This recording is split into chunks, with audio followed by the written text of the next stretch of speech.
यंदाच्या वर्षी निवडणूक न लढण्याचे संकेत देणारे अजित पवार नेमके कुठून लढणार याची चर्चा राजकीय वर्तुळात सुरू आहे।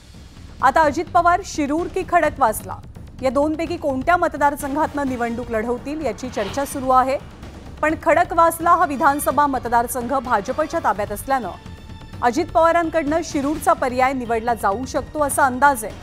शिरूरचे विद्यमान आमदार अशोक पवार सध्या शरद पवार पक्षात आहेत। अशोक पवार पुन्हा आमदार होतातच कसे असा इशारा अजित पवारांनी आधीच दिलाय। त्यामुळे आता अजित पवार खरंच शिरूरमधनं लढणार का याची उत्कंठा राजकीय वर्तुळात वाढू लागली आहे।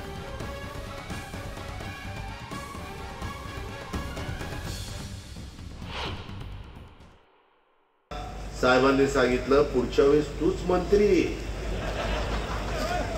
आता पुढच्या वेळेस मंत्री होण्याकरता त्याने कारखान्याची वाट लावली, बाकीच्या सगळ्यांची वाट लावली आणि मंत्री व्हायला निघाला। अरे पट्ट्या तू आमदारच कसा होतो ते बघतो, मंत्री होतो ना। अजित पवारने एकदा मनावर घेतलं तर मी मतदारांना मी आमदार होऊन दिलं नाही।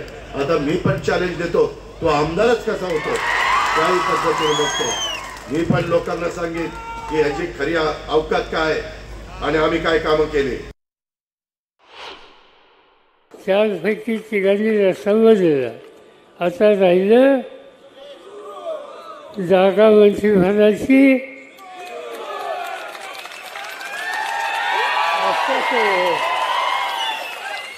लक्षात आलं त्यावेळी त्याची काही काळजी करत होता। ज्या पद्धतीनं अशोकांचं काम आहे, ज्यावेळेस संधी मिळेल त्यावेळेला शिरूर मोकळं राहणार नाही ही या ठिकाणी गोष्ट होती। आणि यापुढची मोठी बातमी धनगर आरक्षणासंदर्भातली। निवडणुकीपूर्वी महायुती सरकारने धनगर समाजाला मोठा दिलासा दिलाय। छत्रपती संभाजीनगरमधील धनगरांचे 6 दाखले राज्य सरकारने रद्द केले। महायुती सरकारचं धनगर आरक्षणासंदर्भातलं हे सर्वात मोठं पाऊल मानलं जात आहे। धनगरांना आरक्षण मिळण्यातला सर्वात मोठा अडथळा आता दूर झालाय। धनगर अशी जातच अस्तित्वात नसल्याचं सिद्ध झालंय। या संदर्भात 2 दिवसांपूर्वी आदिवासी नेत्यांनी मंत्रालयाच्या इमारतीवरनं उड्या मारून आंदोलन केलं होतं। मात्र आता धनगड हा उल्लेख असलेले 6 दाखले रद्द केले जात आहेत।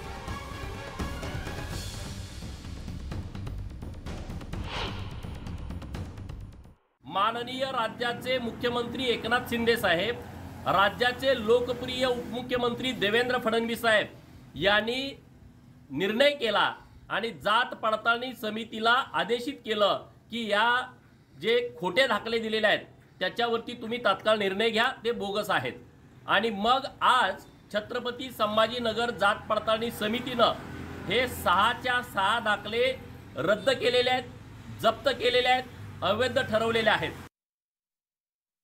खिलारी कुटुंबाबरोबर 294 बोगस म्हणजे धनगड नावाचे ओरिजिनल सर्टिफिकेट आहेत का जे व्हॅलिड होण्यासाठीचा प्रयत्न करतात, तेही रद्द करा।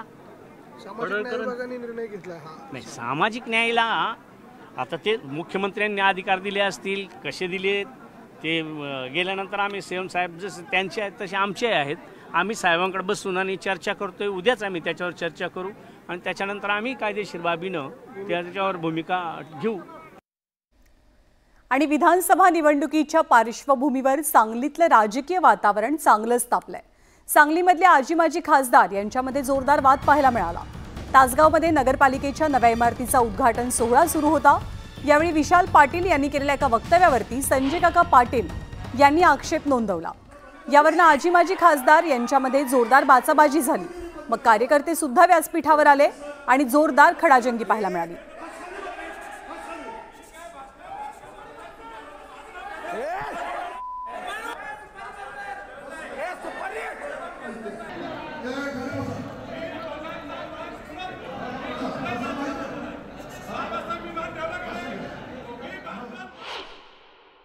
खासदार असतील, आमदार असतील, या मंडळींना बोलवा असं मी स्वतः चीफ ऑफिसरना निरोप दिला आणि हा कार्यक्रम आयोजित केला।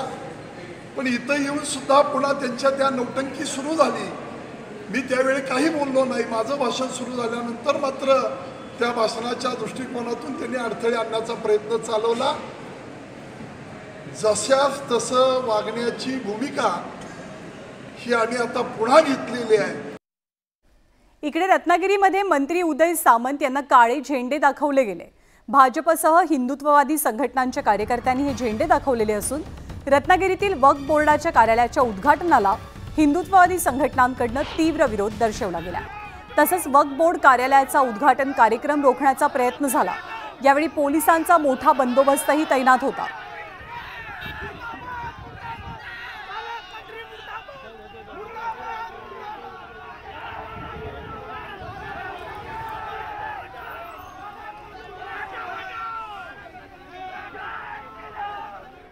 पुढची बातमी छत्रपती संभाजीनगरमधनं। छत्रपती संभाजीनगरमध्ये बुद्धलेणी बचावची मागणी करत विराट मोर्चा निघाला।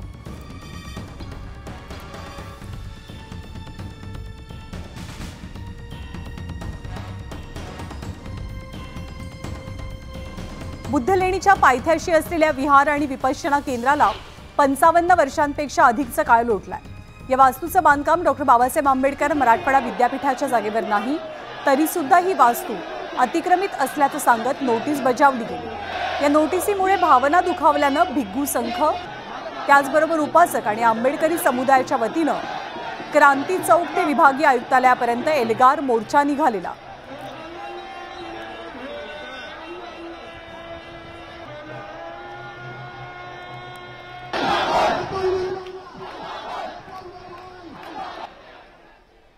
महाराष्ट्राची कुलस्वामिनी तुळजाभवानीची नवरात्रोत्सवाच्या 5व्या माळेच्या दिवशी नित्योपचार पूजा करण्यात आली आणि त्यानंतर रथ अलंकार महापूजा बांधण्यात आली। भगवान सूर्यनारायण यांनी त्रिलोक भ्रमणासाठी आपला रथ श्री तुळजाभवानी मातेला दिला। याप्रमाणे रथ अलंकार अवतार पूजा आज पाहायला मिळते। त्यानुसार तुळजाभवानी मंदिरात आज ही पूजा संपन्न झाली। आजपासून देवीच्या विविध अलंकाराच्या पूजा सुरू झालेल्या असून दसऱ्यापर्यंत या पूजा मांडल्या जातील। देवीचं हे रूप पाहण्यासाठी भक्तांनी मोठ्या संख्येने गर्दी केली आहे।